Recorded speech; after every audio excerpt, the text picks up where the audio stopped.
Hello, everyone. This is Jimmy Cultist, back again with another sculpting video. As before, we're going to be working on dear old Megalon, everybody's pride and joy from the good old era of the 70s, the Showa era, I believe they call it.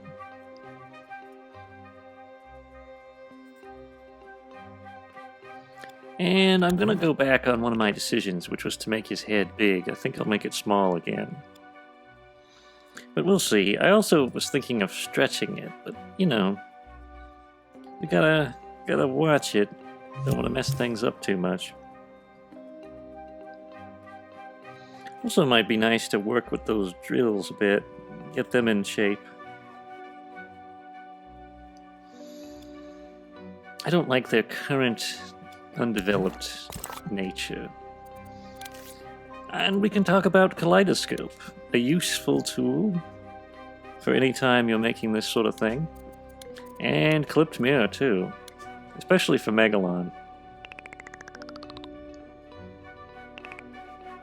Of course, I will also teach you one other little handy sculptural tip.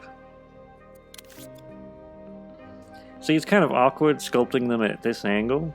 So what can you do, you know?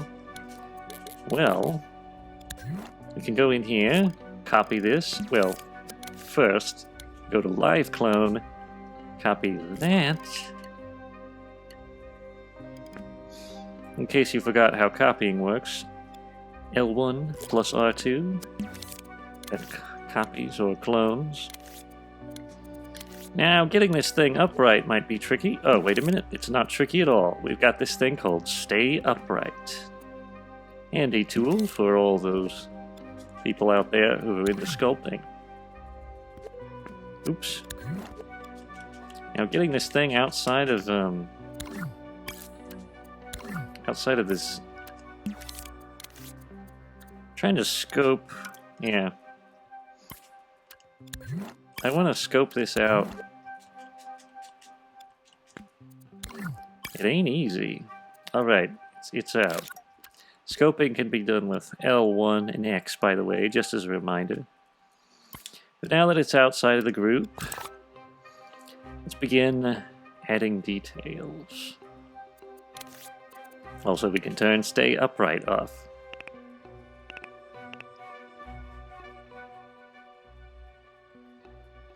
But this is an easy way to create, you know, the barbs, as it were, of Megalon's drill. It's true that I like to, you know, I kind of like to do my own thing with the designs, but I don't want to get too far away from the source material, you know. I think the barbs can remain the same.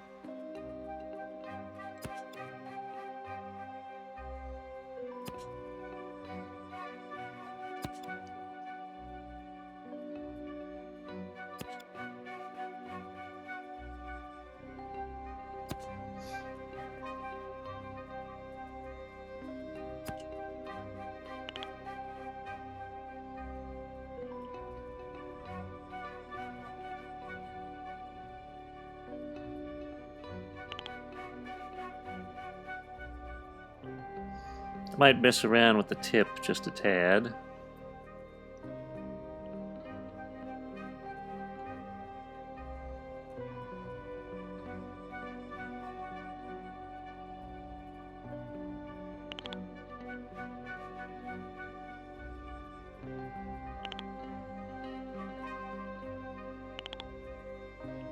We want the perfect Megalon experience.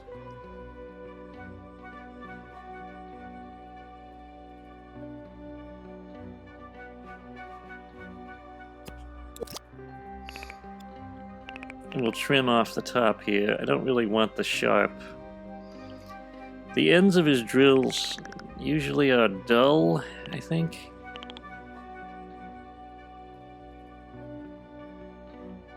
More like that.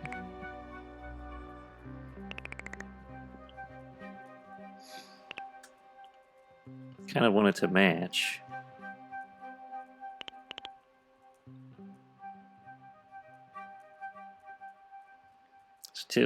difficult.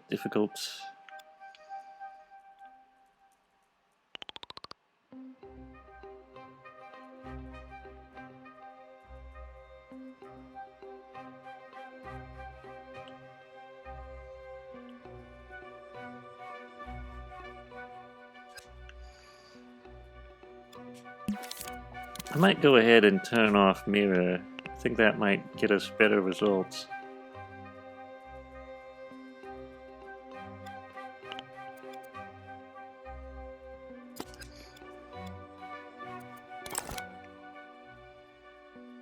Yeah, I think we're getting somewhere.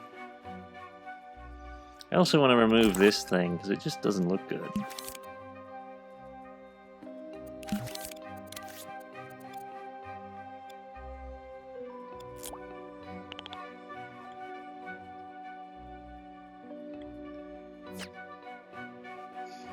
There, now we're starting to get somewhere.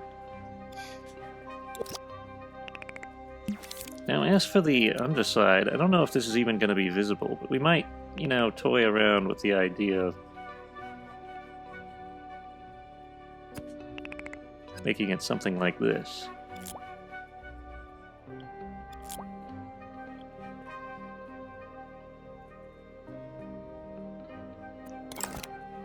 Yeah, that's not too bad.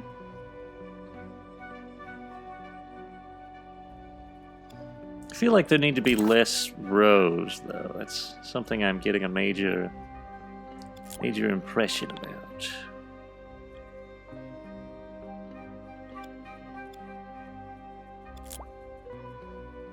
And they need to be thicker.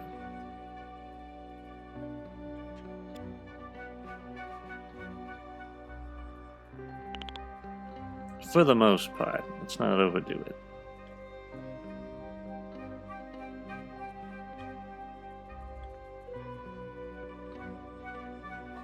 That's more like what I want. And we might just go ahead and trim them down a little bit if we can think of like some ways to kind of improve upon what we've got here.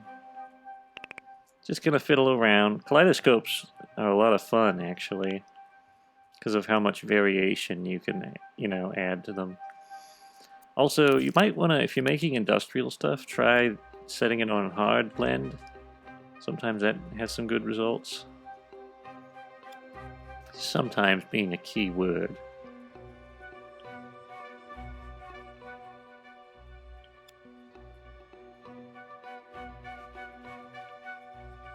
I feel like it needs a little something.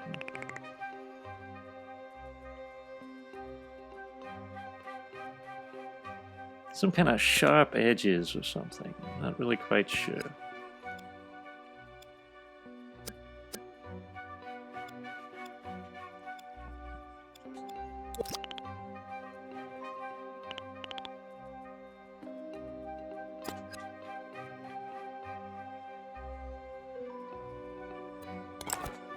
Yeah, I think that'll do.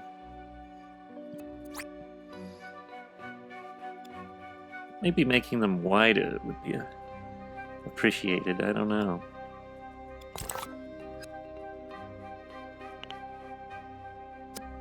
I think we'll leave it the same.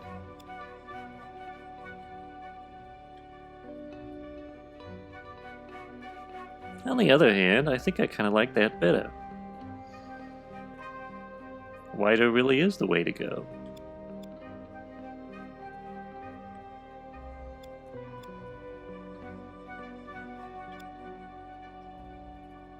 And we'll just pull out the ridges a bit.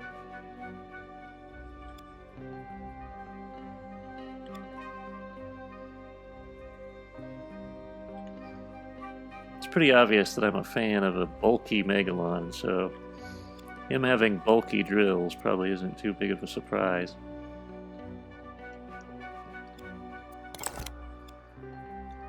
And for the time being, we're going to leave this over here in case we need to make more adjustments.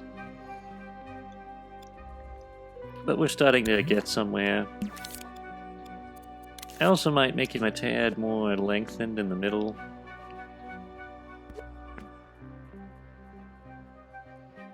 Make the legs a bit longer. We're going to have to work on that later, though. Let's go ahead and group some of these things that are currently ungrouped.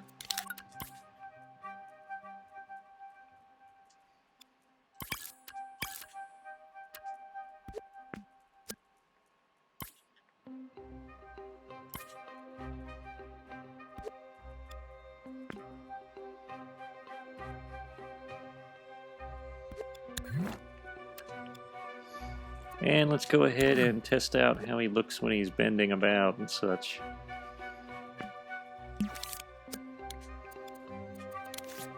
Not sure I like that. Let's go ahead and group these with the arms. I think that looks better.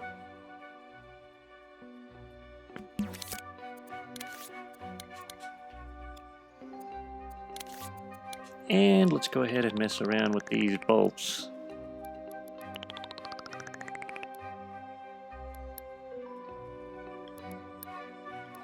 Pull them out a bit.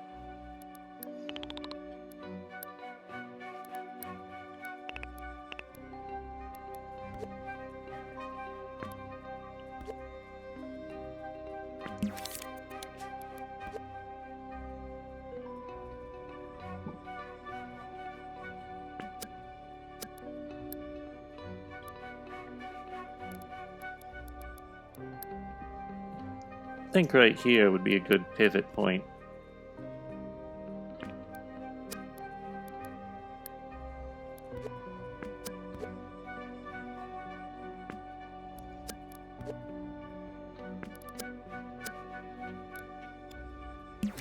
Yeah, I think that'll do.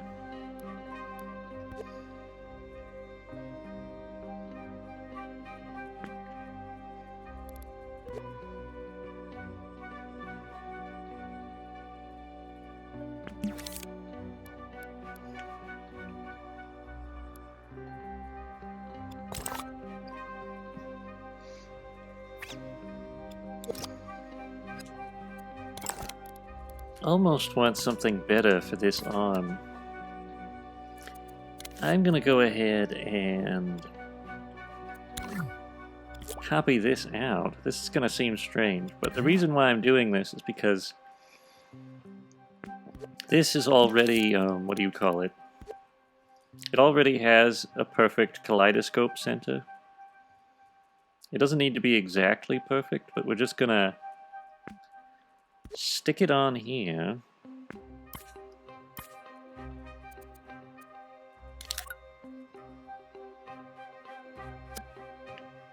Also, you may want to copy it, of course. Oh, if you want to flip things, L3 does that perfectly. Left stick pressed in, all that sort of thing.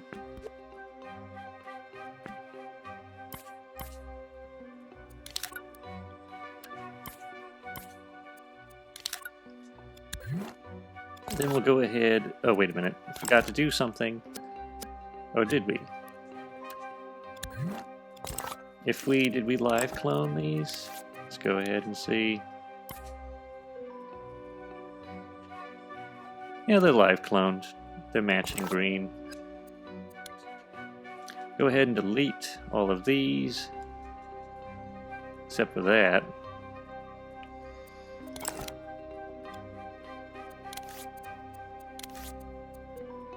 Also, I want to see where the mirror center is without the kaleidoscope. It's not too bad. I think we might possibly alter that. We'll see.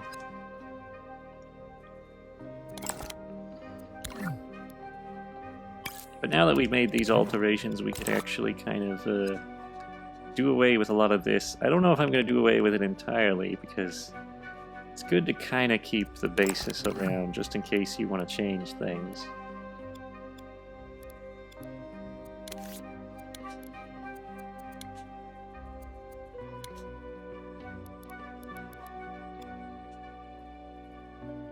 I'm also going to keep the kaleidoscope around just in case I want to change things.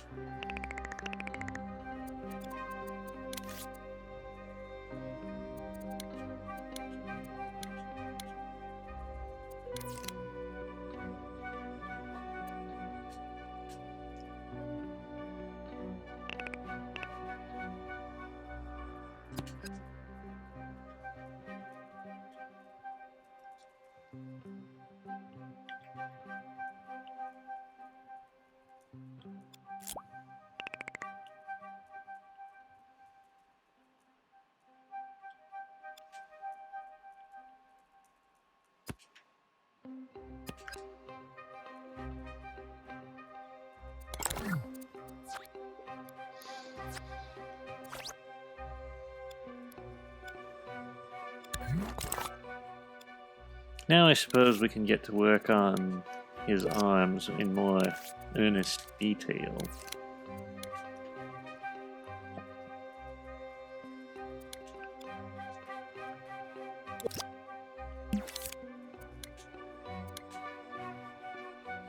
Sometimes fiddling around with this stuff can be a bit finicky.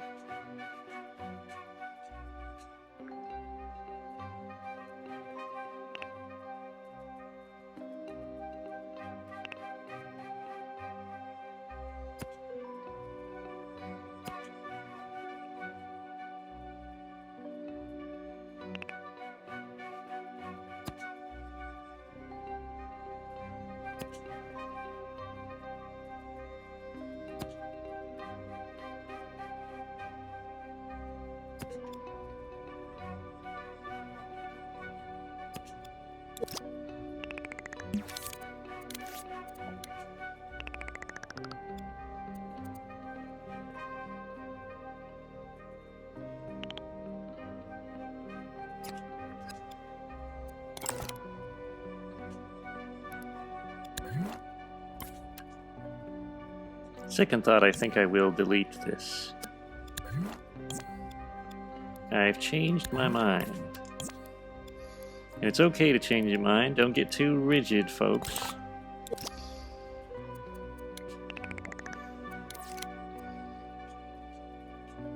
If alterations are needed, make those alterations.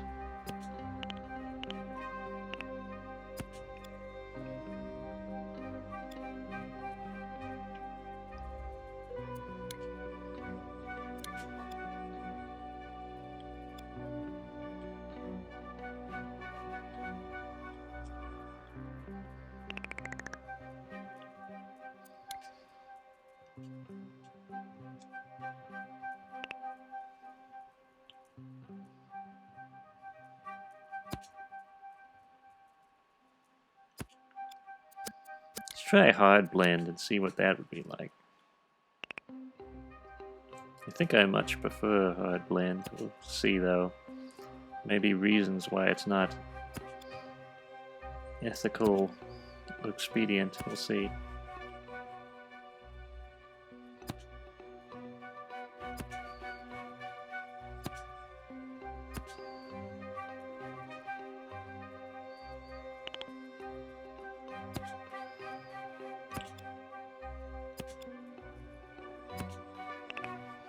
Actually, though, seems to be working quite nicely. More or less. There's a lot of experimentation. People wonder why these Godzilla creations take as long as they do. It's because I can't entirely make up my mind all the time. Also, I really do go off script a lot. Like, I have concept art, but I'm always kind of like, well, maybe this addition would be better, you know?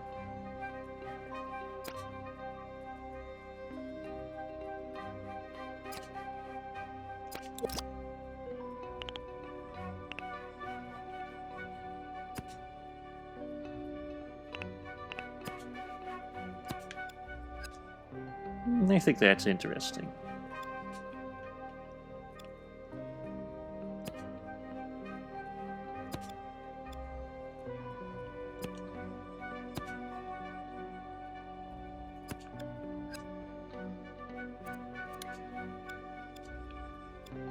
Yeah, I think we got something going here.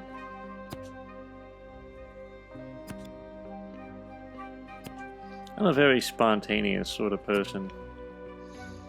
If I lay out a roadmap, I soon, you know, get off track and change my mind about things.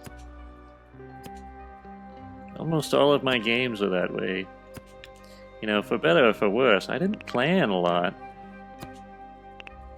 Like the plots and everything, I pretty much just make that all up as I go along. And the gameplay, and the levels. I mean, I have a few ideas. I'm like, well, I might have a spider level. I might have a level that involves a grease fire. But there's nothing specific, you know. for the most part. It's just me doing, you know, whatever I feel like. It's very fun, you know, kind of have some creative stuff. I suppose the issue might be it's very unfocused sometimes. What I figure, though, is if you get good enough at doing things spontaneously, pretty soon you won't even need to plan, because essentially, you know, you're so good at doing it spontaneous and honing your craft that planning is unnecessary. I think it is actually possible to get that way. Because a lot of people, you know, it also depends on your personality. Some people have naturally more spontaneous creative instincts. And some people are very organized and orderly, and they work best within that framework. And I wouldn't tell them to be, you know, spontaneous, because it's just not the way you work.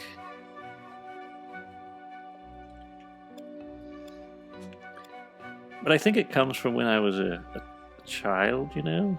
When I was making things, it would always be very disorganized. I would just make a bunch of things and then be happy after they were all done. And I think I very much carry over that kind of thought process.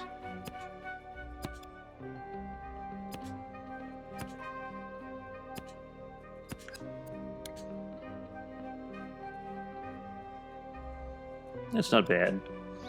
I may make corrections later, as always. There's no harm in making corrections.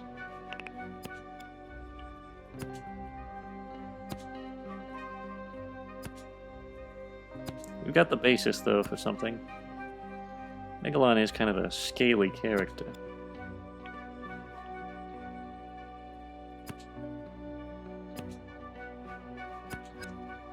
I'm hoping we might be able to paint him. Things really look good when they're painted.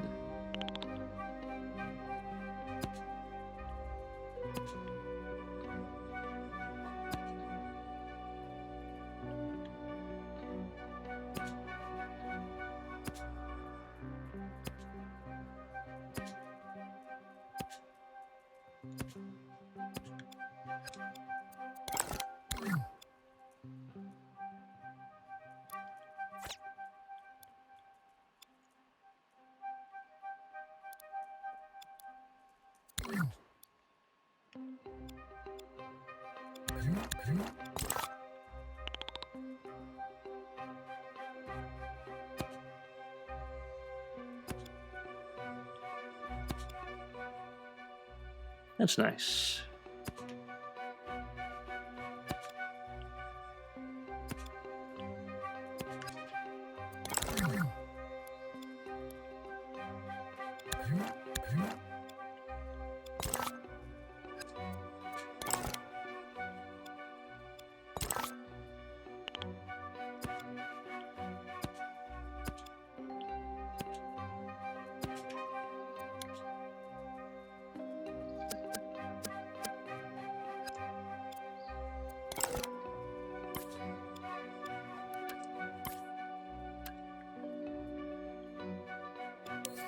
I may just temporarily make these underbits invisible just because I'm having trouble telling which is which.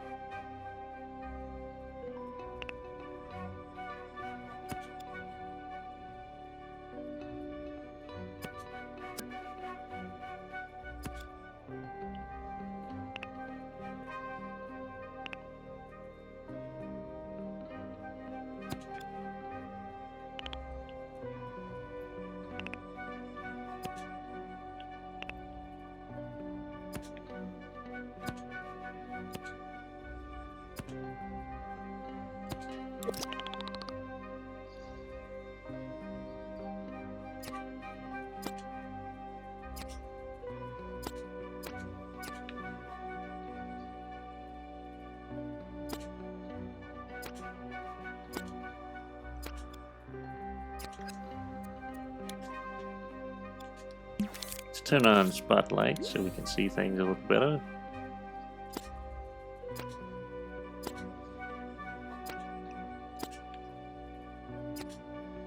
Megalon's almost like an industrial beetle. shares a lot of similarities to his companion, Gigan. Kind of has an element of like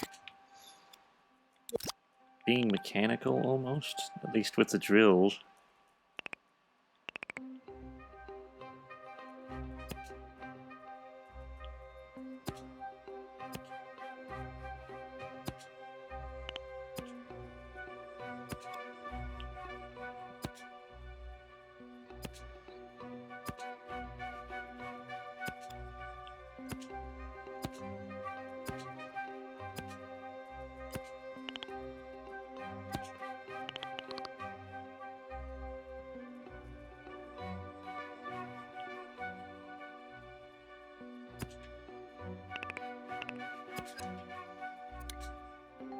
Eh, that's a bad idea.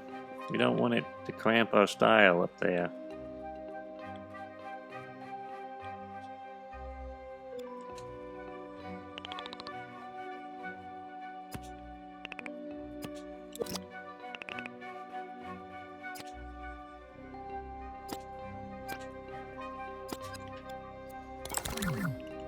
I think that will do nicely. Yeah, he's starting to look a little bit like something. A creature. I think I'm gonna go ahead and maybe dupe out his legs. Oops, make sure to have precise move on.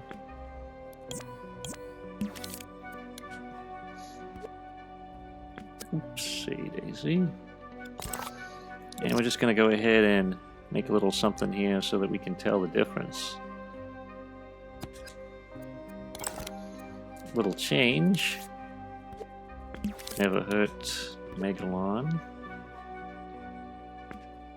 Gonna slightly... Mostly we're doing this so that we can kind of alter the direction in which his leg is facing. We'll keep the original sculpt just in case. Oh, another thing to remember to do is make these non-movable before grouping them with the parent. And I'm going to go ahead... Okay, this one is this one. Make that one invisible. That way they won't be interfering with one another.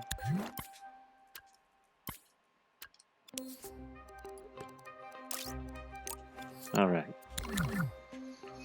Now we can well and truly, begin to make this guy into something. Gonna turn down the blend just a little bit.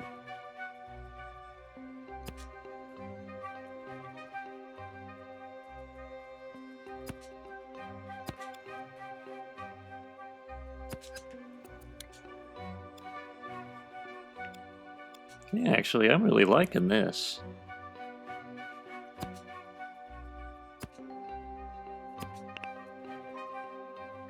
Yeah, that's starting to be something.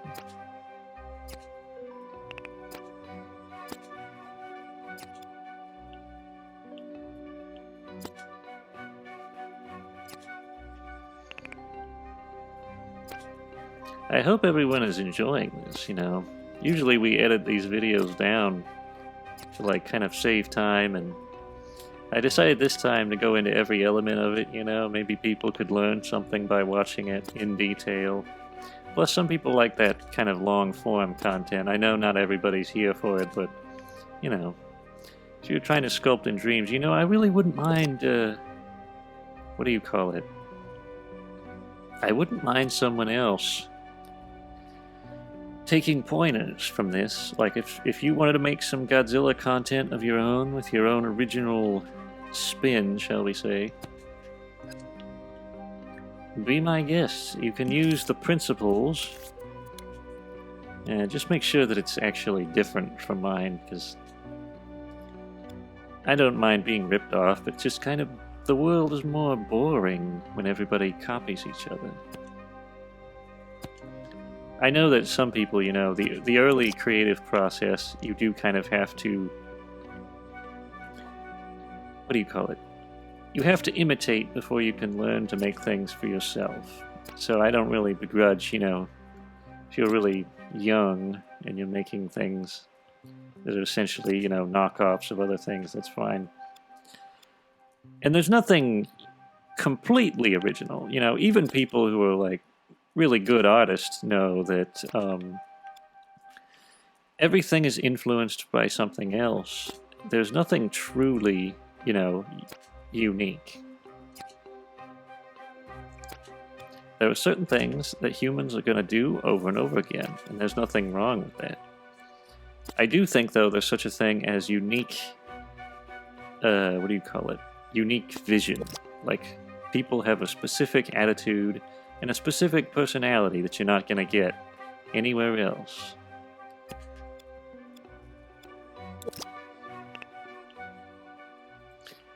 There may be people who are mighty similar, you know. There's people who perhaps have very similar ideas and visions. But they're never exactly alike. Ooh, I think I'm going to make a big decision here. This right here, I think, could just be completely trimmed off.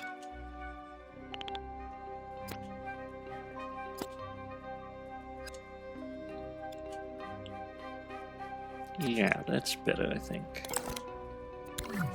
I don't want those two things to interfere with each other.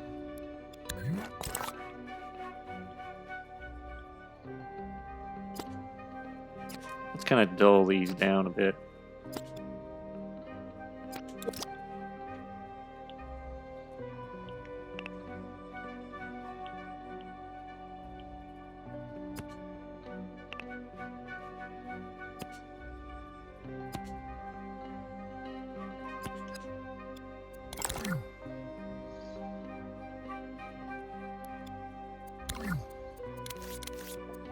Another thing about art is you have to be somewhat altruistic. At least that's my preference. I can't guarantee that everybody else will agree. But there's this kind of concept that people can't, what is the word? They can't repurpose your art and use it in a way you didn't intend in any way. Because people are going to do that sometimes, you know? And I agree that it's not always good, you know, some people are vandals, and they essentially are destroying things, making them worse. But in other cases, you know, if somebody wants to, say, make a short about Steamboat Willie or something, and he's copyrighted, it's like, does it... He's not anymore, though. But does it really matter, at the end of the day, if someone makes Steamboat Willie, you know, and maybe they sell it for a few bucks.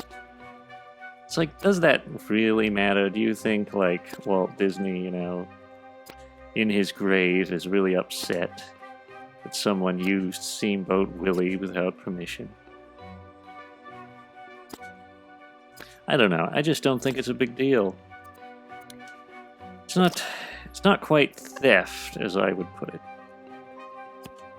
Especially when it's something that old. I do agree that an author, you know, when they're alive, piracy and all that sort of thing is bad because they make a living off of it.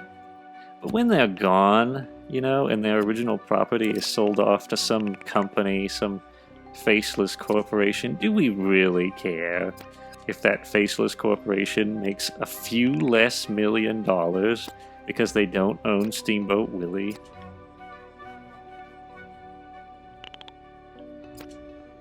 I don't care, I'll tell you that.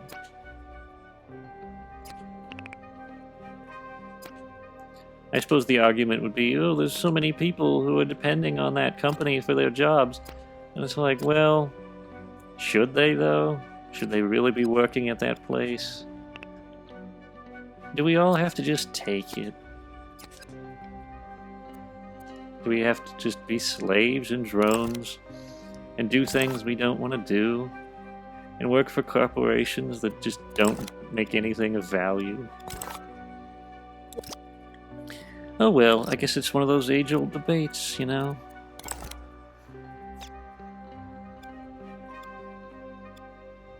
I'm not really anti-corporation, by the way. I don't have a problem with companies and such. Just think there should be some ethics, you know? When you're dealing with art, there's more to it than just making money. The money is a factor, though.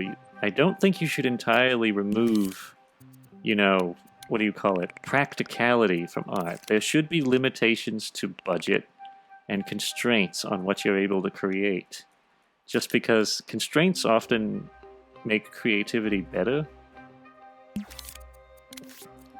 They need to be balanced constraints, though. Like, I don't think you should spend too much money to make something when that money could be better spent, you know, feeding people or something.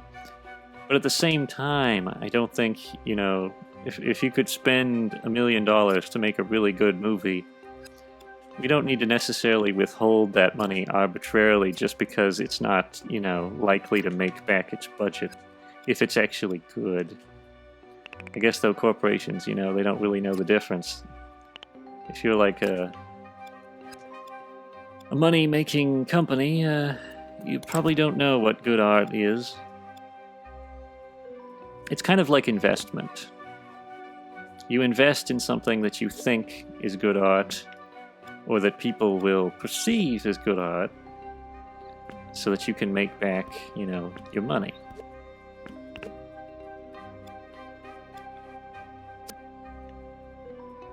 Let's try making really big drills, see what that's like.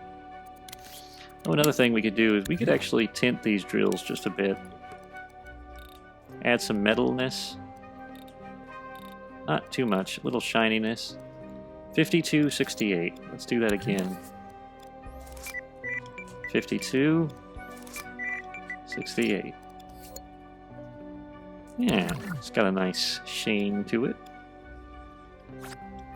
Now let's work on his chest.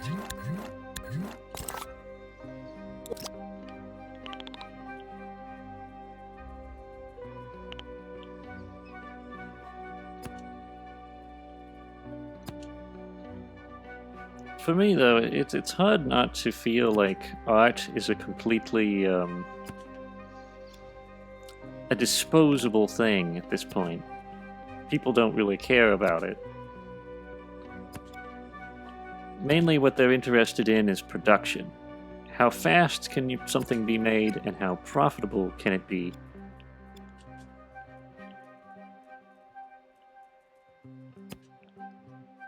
I think it's led to a lot of people becoming quite jaded about the subject of art. Some people don't even think art really exists. There's also a lot of people who are essentially just want to be artists for the sake of having fame, and they don't actually want to make anything good. See, I would actually be an anonymous artist if I had my rathers. I pretty much am an anonymous artist. I mean, I'm not really that famous right now, and I'm pretty comfortable with that. I don't think I would like tons of scrutiny on my person. Nobody likes that, really.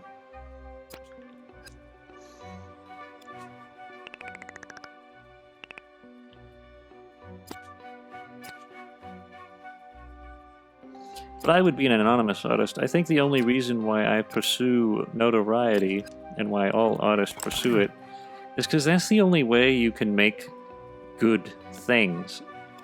You know, in order to make things that have a certain level of craft and quality, you need to pursue notoriety and or money and success in order to improve them.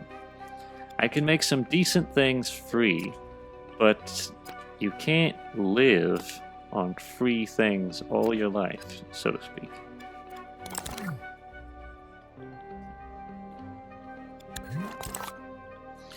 Which is why I appreciate all those humble people who keep this channel going and watch our stuff for what it's worth.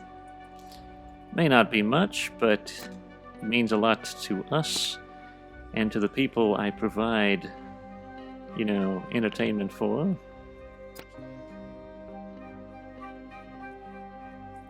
Like, I'm not actually if I had money, I wouldn't know what to do with it. Well, I would know what to do with it. I would buy food, but I don't really have any desires as far as like, you know, maybe I guess taking care of people who are dear to me would be a motivator, but other than that, I don't really have an interest in buying a big car. I don't really want to own a massive, gigantic house. I just want to live and make more art. And the rest seemed kind of futile to me. I guess maybe I would buy a pizza every once in a while, you know? Everybody loves a good pizza. But that's about it, you know? I'm not really interested in wealth for the sake of, you know, buying things. I mean, occasionally I'll be like scrimped for cash. More than occasionally. I'll be like, well, it sure would be nice if I had some cash to replace this charge cable or this microphone or whatever, but I don't really have any things I want. I don't have any desires, per se.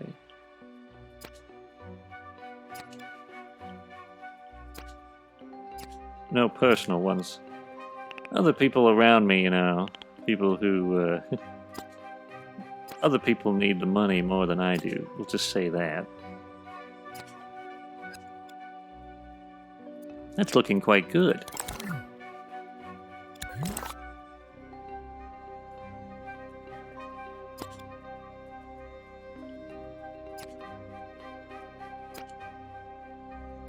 I would also use the money to make art, you know. If I had like a really large amount of money, I would start a studio of some kind. Probably would just call it Easy Dreams Cult again.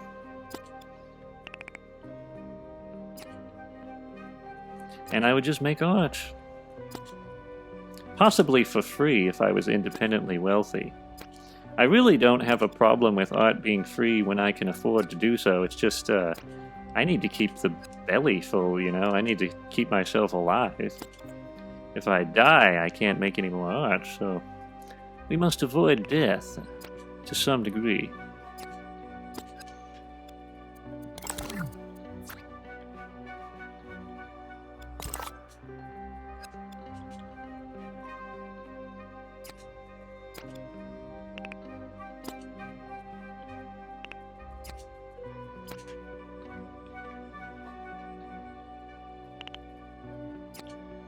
But yeah, there's people who've actually said that I'm a money grubber, mainly because I'm looking for some kind of compensation. I don't think it's wrong for an artist to expect a tiny bit of reward for making these things. We live in a practical world. You can't just go around making things for free. It's like, oh, it would sure be nice if we lived in a world where everything could be free. But unfortunately, that is not the world we live in. It never will be the world we live in if you're realistic about this sort of thing. I think there's a lot of people who essentially they want things to be free because it just makes it easier for them. It's like they still work a job, they still get paid for everything they do, which is like manufacturing t-shirts or something. I'm not sure what everybody does, but that's what, you know. They get paid for what they do, and they wouldn't do it for free. But they want to save their money, so they expect you to make art for free. And like I said, if I was independently wealthy, if I made money, I don't know, in investment or whatever, I wouldn't mind making art for free. But unfortunately, this is pretty much all I do, and it's all I am interested in doing. I'm not really a businessman, per se. Although I don't mind dabbling in it, I suppose, if it's convenient.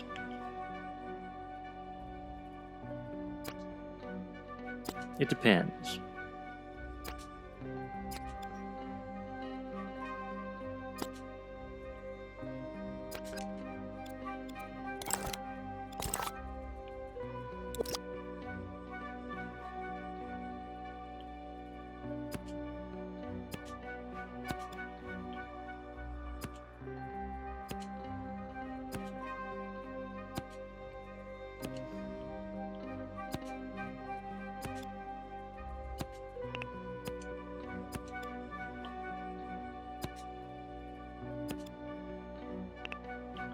Probably been one of my more talkative videos, to be honest.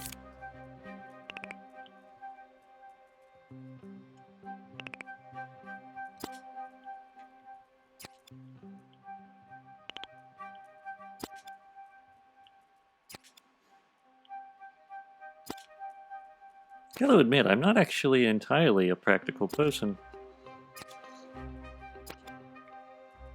If you think about how Dreams has been going, for the last few years, it really doesn't seem logical for me to continue supporting the platform. But, I don't care. I am going to continue at my work. Also, things aren't really that bad. I think it's more like people sort of make things up in their head about how bad, it is. Also, people have ridiculous expectations. They're like, oh, I want to make an open world game in Dreams. And I was hoping that Shigeru Miyamoto would notice and hire me or something based off Dreams. It's like, well, that's a little ridiculous. If you were expecting that, you were setting yourself up for failure from the beginning. Not that that's impossible, but it's just very unlikely.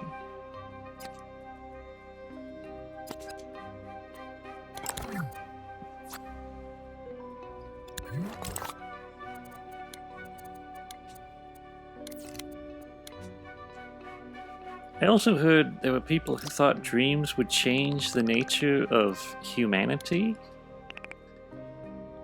I'm serious, there were articles about this. They said that Dreams would, decentralize creation in general. I guess this was like a communistic idea, I think? I'm not really too well versed in that sort of thing. I don't understand much about communism.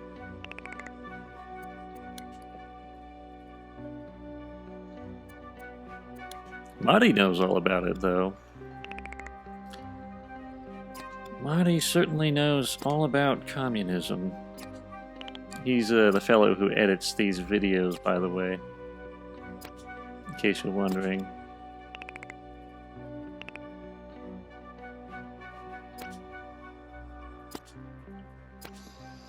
Yes, Marty can go on and on about communism and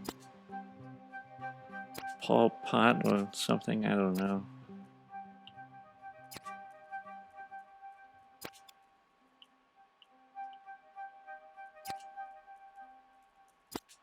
Who's that other one? Marx?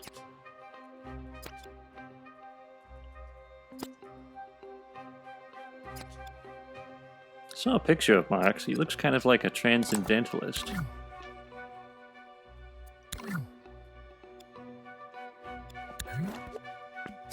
It's a very old movement. Transcendentalism.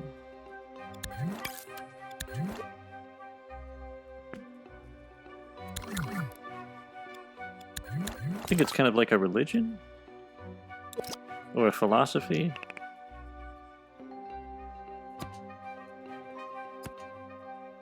I'm not really into it, I just heard about it.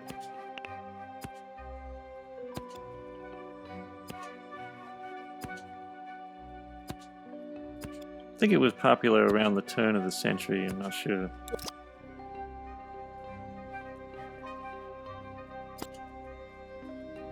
And of course, of course I would have no way of knowing about that,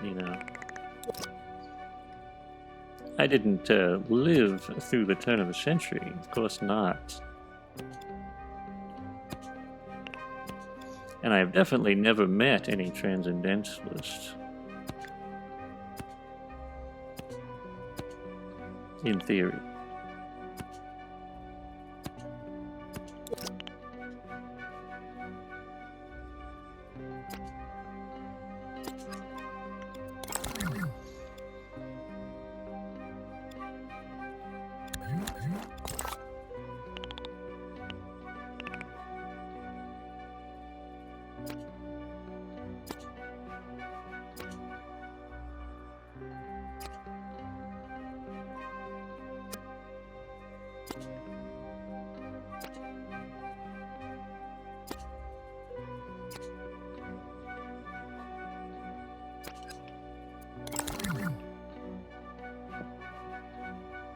It's pretty good, if I do say so myself.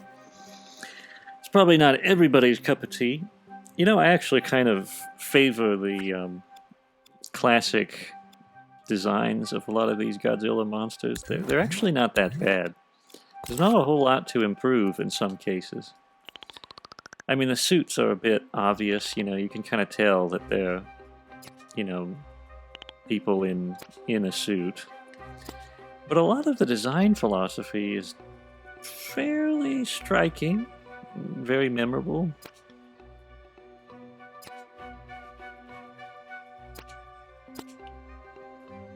So yeah, you know, a lot of people, they're like, oh, that looks stupid or silly or whatever. It's like, yeah, but will you forget it? You know, odds are if you try to redesign Megalon, I mean, that is what I'm doing, but odds are you're running the risk of making something that just doesn't live up to the original. So I don't like to change too much if I can. I don't think I'm actually the best at redesigning kaiju. I think that's Billy's thing. Probably should have gotten him to do Megalon, actually. Billy is a maestro when it comes to that.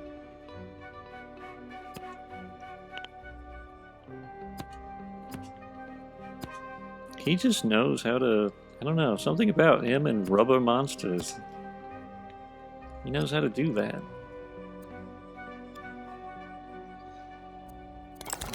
But anyway, I think I'll call it a day.